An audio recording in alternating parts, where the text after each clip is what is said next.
اور زیادہ بڑے پیمانے پہ تھا اسرائیل کے اندر اور عرب ملکوں میں زیادہ تر۔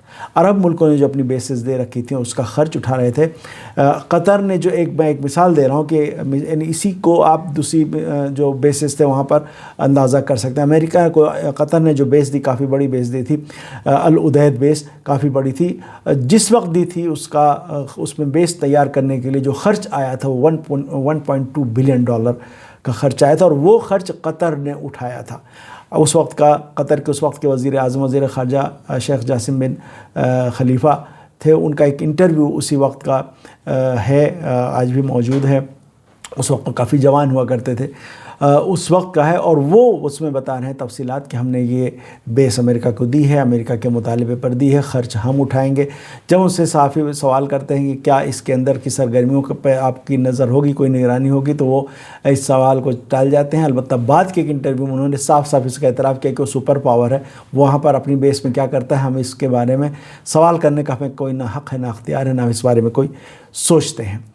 تو اسی طرح سے امریکہ نے یہ بیسز ان ملکوں کے خرچے سے بنائیں، ان ملکوں کے خرچے پر ان بیسز کو وہ چلا رہا تھا امریکہ۔ اسی طرح کی بیسز اس نے کویت میں بنائی۔ UAE نے تو ایک دم کھلے دل سے استقبال کیا امریکہ کا، اور بہت کچھ امریکہ کے گودی میں رکھ دیا، بلکہ خود جا کے امریکہ کے آغوش میں بیٹھ گیا، اسرائیل کی بلکہ آغوش میں بیٹھ گیا۔ UAE نے تو ایک عجیب ہی حد ہی پار کر دی۔ بحرین نے 5th فلیٹ بنانے کے لیے سارے وسائل فراہم کرائے، اور اس کا خرچ وہ اٹھا رہا تھا۔ سعودی عرب کے اندر امریکہ کو بیسز دی گئیں۔ تو یہ جو ساری چیزیں بیسز دی گئیں ایک متھ کی وجہ سے کہ امریکہ یہاں پر ہے تو ہم سلامت ہیں، امریکہ کی بیسز ہیں تو ہم صحیح و سالم ہیں، ہمارے خلاف کچھ نہیں ہو سکتا اور یہ ہمیں بچا لیں گے۔ لیکن اس جنگ میں جو نظر آئے وہ یہ نظر آیا کہ امریکی فوجی بھاگ رہے تھے، فرار کی حالت میں تھے۔ کہاں فرار کی حالت میں تھے؟ ان امریکی فوجیوں کو ان علاقے جو عرب ملکوں کی جو آبادی ہے وہ اس نے ان کو بچایا، یعنی وہ آبادی والے علاقوں میں جا کے انہوں نے پناہ لی، تو ایران آبادی والے علاقوں کو ہٹ نہیں کر رہا تھا، جبکہ ہٹ کر سکتا تھا، یعنی اس کے دسترس میں تھے۔ لیکن چونکہ مقامی لوگ نہ نشانہ بنے، یہ ایران کا عہد تھا، یہ ایران کے جنگ کے مقاصد سے بالکل اس کا تضاد تھا کہ مقامی لوگ نشانہ بنائے جائیں، اس لیے یہ امریکن فوجی بچ گئے۔ تو ان بیسز نے ان ملکوں کو نہیں بچایا، بلکہ ان ملکوں کو بھی عوام نے، ان ملکوں کے عوام نے ان فوجیوں کو بچایا اور ان کی حفاظت کی، ان کی جان اس طرح سے بچ سکی۔ تو یہ جو ایک سوچ بدلی ہے، اس کا اثر آپ آگے کے فیصلوں میں دیکھیں گے، آگے کی جو جیو پالیٹکس ہے اس میں آپ اس کا اثر ضرور دیکھیں گے کہ کس طرح سے فیصلے ہو رہے ہیں۔ تو ایک تو بات یہ ہے۔ دوسری چیز یہ کہ ابھر کے آئی ایران کی جو طاقت ہے۔ ایران پہلے دن سے، روز اول سے، جب سے انقلاب آیا ہے، ایران کی کوشش یہ ہے کہ علاقے کے عرب ممالک کے ساتھ ایران کے اچھے تعلقات رہیں۔ ایران بار بار کہتا ہے کہ اس ریجن میں ہمیں بیرونی فورسز کو نہیں رہنے دینا ہے۔ علاقے کی جو سیکیورٹی کے مسائل ہیں، معاملات ہیں، ذمہ داریاں، انہیں علاقے کے جو ممالک کو آپس میں بات چیت کر کے کسی معاہدے تک پہنچ کے اس کو انشور کر سکتے ہیں۔ اس میں امریکہ کی مدد لینے کی ضرورت نہیں ہے، اس لیے کہ امریکہ جب رہے گا تو ایسا نہیں کہ وہ خاموش بیٹھے گا، وہ آئے دن کچھ نہ کچھ جو ہے وہ خلفشار یہاں اس کی وجہ سے برپا رہے گا، کہیں بھی داعش بنا دے گا، کبھی کچھ بنا دے گا، اور یہاں مداخلت، وہاں وزیر اعظم کون ہو۔ عراق میں وزیر اعظم نوری مالکی منتخب ہوئے اور ان کے نام پر اتفاق ہوا، ڈونلڈ ٹرمپ وہاں سے بیٹھ کے کہہ رہے ہیں کہ یہ مجھے وزیر اعظم پسند نہیں ہے۔ تو یہ جو صورتحال تھی، ایران کا کہنا تھا کہ اس طرح کا امریکہ کا جو وجود ہے، خاص طور پر جو فوجی وجود ہے، وہ یہاں پر نہیں رہنا چاہیے، ختم ہونا چاہیے۔ آپ دیکھیں گے کہ آنے والے دنوں میں اس سمت میں اہم تبدیلیاں نظر آئیں گی۔ اس ایران نے جو معاہدے کے لیے، سیز فائر کے لیے جو پوائنٹس پیش کیے، اس میں کہ یہ بھی ہے کہ امریکہ کی جو کامبیٹ فورسز ہیں، لڑنے والی جو فورسز ہیں، انہیں اس علاقے سے جانا ہوگا۔ تو اب ایک ماحول دوبارہ بنے گا اور بننا چاہیے کہ جس میں علاقے کے ممالک آپس میں بیٹھ کر آپسی معاہدوں کے ذریعے سیکیورٹی کے مسائل کو حل کریں۔ امریکہ کے لیے گنجائش باقی نہ رہے کہ وہ دخل اندازی کرے اور اس کی قیمت وصول کرے ان علاقے کے ملکوں سے۔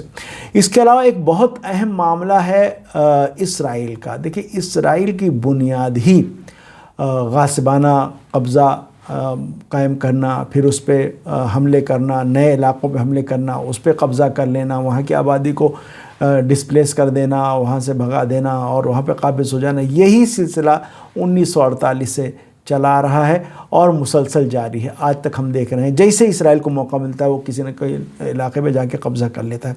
سیریا میں اس کو جیسے وہاں کے حالات بگڑے اور ایک بدامنی کی صورتحال پیدا ہوئی، اس کو موقع مل گیا، جا کے اس نے قبضہ کر لیا.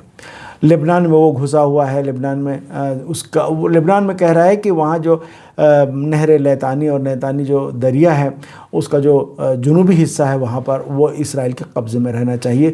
وہ بھی اسرائیل کے قبضے کو اس سیز فائر کے نتیجے میں آپ دیکھیے گا آنے والے دنوں میں یہ ہوگا کہ وہاں سے اسرائیل کو نکلنا پڑے گا، اسرائیلی فورسز کو باہر جانا پڑے گا.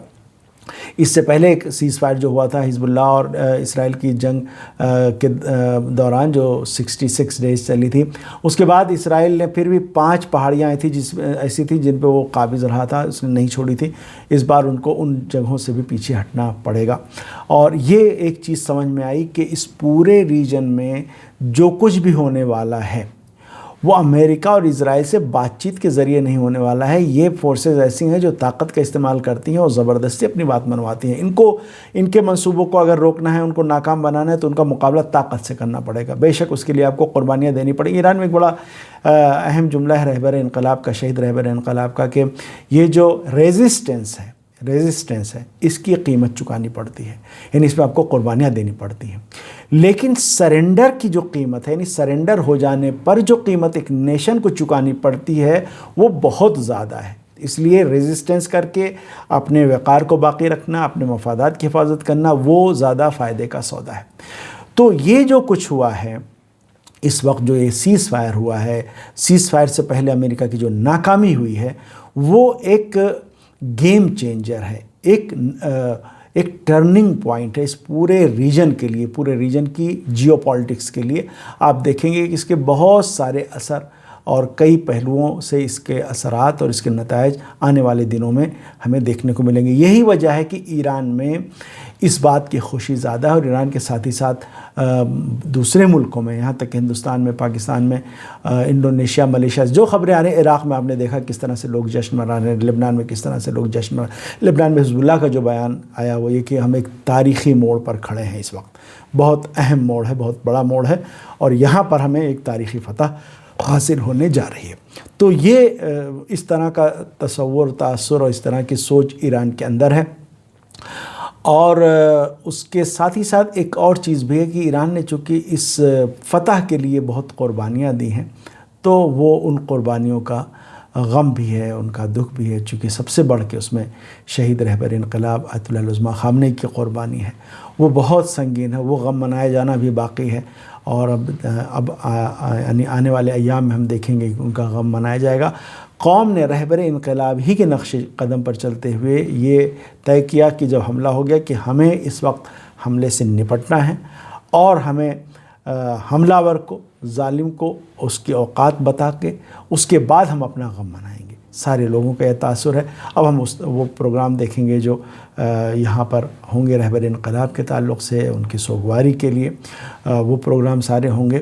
لیکن ایک چیز ماننی پڑے گی کہ رہبر انقلاب نے اپنی قیادت کی اس پوری مدت میں اس پوری قوم کی فکر کی تعمیر کر دی، ایک نئی فکر قائم کر دی، نئی فکر بنا دی. وہی وجہ تھی کہ جب رہبر انقلاب شہید ہو گئے اور دوسرے رہبر انقلاب کے انتخاب میں بھی یعنی کچھ وقت گزرا، چند دن گزرے، اس دوران بھی قوم نے ایک بھی غلطی نہیں کی. پوری قوم جو ہے بالکل صحیح طریقے سے وہ لوگ میدان میں، یعنی سارے لوگ سڑکوں پر آ گئے کہ ہمیں سنبھال کے رکھنا ہے، سڑکوں کو ہم دیکھ رہے ہیں، ہمارے جو لڑنے والے ہیں وہ مورچوں پہ ہیں، وہ مورچوں کو سنبھالیں، ہم ان کے سپورٹ پہ سڑکوں پر، میدانوں میں، اسکوائرز پر موجود رہیں گے.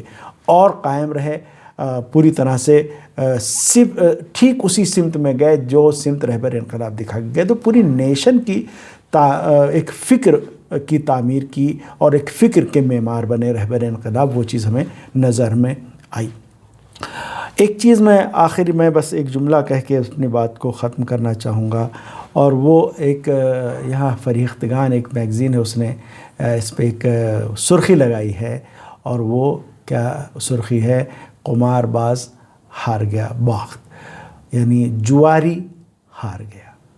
تو ہم امید کرتے ہیں کہ اس جواری یعنی ٹرمپ کی شکست کے ساتھ ہی ساتھ یہ امریکہ کی ایز اے ہیجمنی اور کالونیل پاور یہ شکست ہے، اور یہاں سے امریکہ کا وہ سفر شروع ہوگا جس میں وہ رفتہ رفتہ اپنی سرحدوں کی طرف واپس جائے گا، اور دوسرے ملکوں میں جو صرف کی مداخلت کی جو ایک پالیسی رہی ہے اس پر کہیں نہ کہیں بریک لگے گا۔ دوسرے ملکوں کو بھی خیال آئے گا کہ امریکہ کو نہ کہنے کی ہمت پیدا کرنی چاہیے اور ریزسٹ کرنا چاہیے، اور ریزسٹ کرنے کے اپنے جو فائدے ہیں وہ اس سے کہیں زیادہ ہیں جو سرنڈر ہونے میں جو نقصانات اٹھانے پڑتے ہیں۔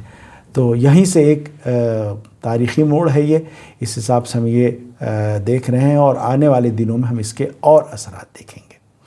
تو آگے پھر اور اگلی ویڈیو میں کچھ اور پوائنٹس کے ساتھ آپ کی خدمت میں حاضر ہوں گے، تب تک کے لیے خدا حافظ۔